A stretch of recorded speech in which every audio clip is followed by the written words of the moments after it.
বিশ্ব স্বাস্থ্য সংস্থা ওয়ার্ল্ড হেলথ অর্গানাইজেশন তাদের 2023 সালের রিপোর্ট অনুযায়ী বা তাদের সমীক্ষাতে দেখা যায় পৃথিবীব্যাপী প্রায় 1.3 বিলিয়ন মানুষ উচ্চ রক্তচাপ বা হাইপারটেনশনে আক্রান্ত। গ্লোবাল পপুলেশনের প্রায় 26%। তারা আরও প্রকাশ করে যে যত সংখ্যক মানুষ উচ্চ রক্তচাপে আক্রান্ত তাদের মধ্যে 46% এই ব্যাপারে অবগতই না, তারা জানেনই না। এদের মধ্যে 42% মানুষ হাইপারটেনশন সম্পর্কে বা তাদের উচ্চ রক্তচাপ সম্পর্কে অবগত এবং তারা চিকিৎসা পেয়ে থাকেন। এদের মধ্যে মাত্র 21% তাদের চিকিৎসার পরেও হাইপারটেনশন বা উচ্চ রক্তচাপটা নিয়ন্ত্রণে থাকে। তার মানে প্রতি 5 জনে 1 জন হাইপারটেনশনের চিকিৎসার পরে তাদের উচ্চ রক্তচাপটা নিয়ন্ত্রণে থাকে, বাকিদের নিয়ন্ত্রণের বাইরে। তার মানে পৃথিবীব্যাপী হাইপারটেনশন বা উচ্চ রক্তচাপে আক্রান্ত মানুষ এবং অনিয়ন্ত্রিত উচ্চ রক্তচাপে আক্রান্ত মানুষের সংখ্যা অনেক বেশি।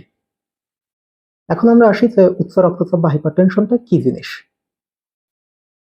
মানুষের সিস্টেমিক আর্টারিতে ব্লাড সার্কুলেশনের সময় প্রেশারের যে পরিমাণ সেটা যদি পারসিস্টেন্টলি স্বাভাবিকের চেয়ে বেশি থাকে তখনই সেটাকে উচ্চ রক্তচাপ বা হাইপারটেনশন বলা হয়। 2024 সালে ইউরোপিয়ান সোসাইটি অফ কার্ডিওলজি একটি গাইডলাইন প্রকাশ করে। সেখানে তারা রক্তচাপ বা ব্লাড প্রেশারকে মোটা দাগে 3 ভাগে ভাগ করে। একটা হচ্ছে যে নন এলিভেটেড বিপি, এরপরেরটা হচ্ছে এলিভেটেড বিপি এবং তারপরেরটা হচ্ছে যে হাইপারটেনশন। যেটা নন এলিভেটেড বিপি বা আমরা যেটাকে নর্মাল ব্লাড প্রেশার বলতে পারি সেটা হচ্ছে যে সিস্টোলিক ব্লাড প্রেশার 120-এর কম এবং ডায়াস্টোলিক ব্লাড প্রেশার 70-এর চেয়ে কম। মানে উপরেরটা 120-এর কম, নিচের ব্লাড প্রেশার 70-এর চেয়ে কম। এটা হচ্ছে যে নন এলিভেটেড বিপি বা normal blood pressure. Elevated blood প্রেশারটা হচ্ছে যে সিস্টোলিক ব্লাড প্রেশার যদি 120 থেকে 139-এর মধ্যে থাকে এবং ডায়াস্টোলিক ব্লাড প্রেশার 70 থেকে 89-এর মধ্যে থাকলে এটা হচ্ছে যে এলিভেটেড বিপি বা বাড়তি রক্তচাপ। এখনো সেটা হাইপারটেনশন না। গাইডলাইন অনুযায়ী হাইপারটেনশন বা উচ্চ রক্তচাপ হচ্ছে সিস্টোলিক ব্লাড প্রেশার যদি 140-এর উপরে যায় বা সমান থাকে এবং ডায়াস্টোলিক বিপি যদি 90 বা 90-এর উপরে যায়, সেটাকে আমরা হাইপারটেনশন বা উচ্চ রক্তচাপ হিসেবে মার্ক করতে পারি। হাইপারটেনশন বা উচ্চ রক্তচাপের কারণগুলো কি কি? কারণ হচ্ছে যে বলতে পারি যে 2 ভাগে ভাগ করা যায়।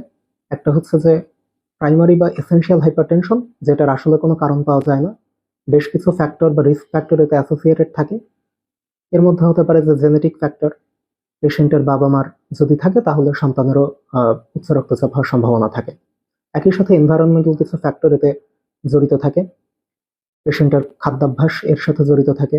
যদি লবণের পরিমাণ খাবারের সাথে বেশি থাকে, তারপর পেশেন্টের ওজন যদি বেশি হয়, এক্সারসাইজ যদি কম পরিমাণে করে, সেডেন্টারি লাইফস্টাইল এগুলো যদি হয়ে থাকে তাহলে পেশেন্টের হাইপারটেনশনের রিস্কটা অনেক বেড়ে যায় এনভায়রনমেন্টাল রিস্ক ফ্যাক্টরগুলোর সাথে।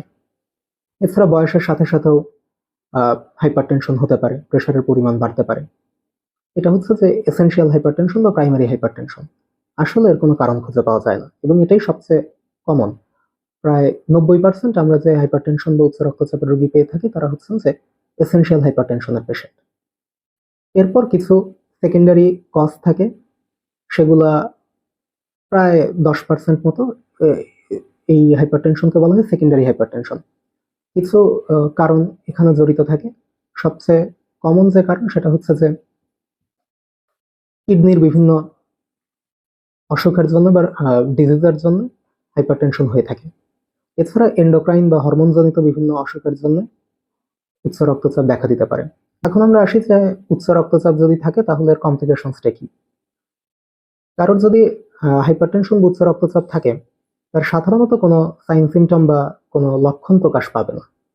হয়তো অনেক বেশি যদি হয়ে যায় 180 120 তখন হয়তো সামান্য কিছু সিমটম থাকতে পারে, যেরকম মাথা ব্যথা, ঘাড় ব্যথা, চোখে দেখতে সমস্যা হওয়া, ঘোলা দেখা, কনফিউশন, মাথা ঝিমঝিম করা, এমনকি খিঁচুনি পর্যন্ত হতে পারে। কিন্তু এগুলো যদি রক্তচাপ অনেক বেশি থাকে, 180/120 মিলিমিটার মার্কারির যদি বেশি থাকে তাহলে এই লক্ষণগুলো থাকতে পারে।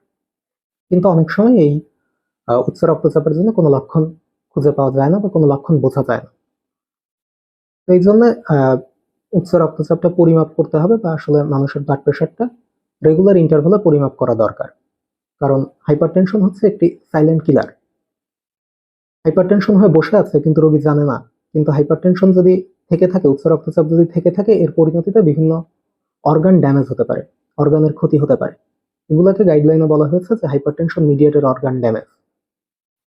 এই টার্গেট অর্গান ড্যামেজ অনেকগুলা বা বেশ কিছু অর্গানের হতে পারে, যেরকম ব্রেইনে হতে পারে। বিশেষ করে এই হাইপারটেনশনের জন্য কার্ডিওভাস্কুলার রিস্ক ইভেন্টগুলো বেড়ে যায়। মানে পেশেন্টের স্ট্রোক হতে পারে, তারপর হার্ট অ্যাটাক বা মায়োকার্ডিয়াল ইনফার্কশন সেটা হতে পারে। ব্রেইনে স্ট্রোক হতে পারে, এরপর পেশেন্টের চোখে হাইপারটেনসিভ রেটিনোপ্যাথি ডেভেলপ করতে পারে, পেশেন্টের হার্টে মায়োকার্ডিয়াল ইনফার্কশন বা হার্ট অ্যাটাক বা হার্ট ফেইলার এগুলো দেখা যেতে পারে। পেশেন্টের কিডনি ড্যামেজ হয়ে যেতে পারে, অনেক বেশি দিন থাকলে লং স্ট্যান্ডিং হাইপারটেনশনের কারণে ক্রনিক কিডনি ডিজিজ দেখা যেতে পারে। এছাড়া পেশেন্টের ভেসেলে মানে রক্তনালী অনেক সময় ছিঁড়ে যেতে পারে। এই সবগুলোই হচ্ছে যে হাইপারটেনশনের কমপ্লিকেশনস বা কনসিকুয়েন্সেস। উচ্চ রক্তচাপ যদি অনেকদিন থেকে থাকে তাহলে এই কমপ্লিকেশনস বা এই সিকুয়েলিগুলো পেশেন্টের হতে পারে, রোগীর হতে পারে। এই জন্য অবশ্যই সতর্ক থাকতে হবে। উচ্চ রক্তচাপ বা ব্লাড প্রেশারের চিকিৎসাটা কেমন হবে? ট্রিটমেন্ট হচ্ছে প্রথমে লাইফস্টাইল মডিফিকেশন, 3 মাস দেখতে হবে। 3 মাস পরেও যদি পেশেন্টের ব্লাড প্রেশারটা যদি 130/80 এর উপরে থাকে, তখন আমাদেরকে ড্রাগ ট্রিটমেন্ট শুরু করতে হবে।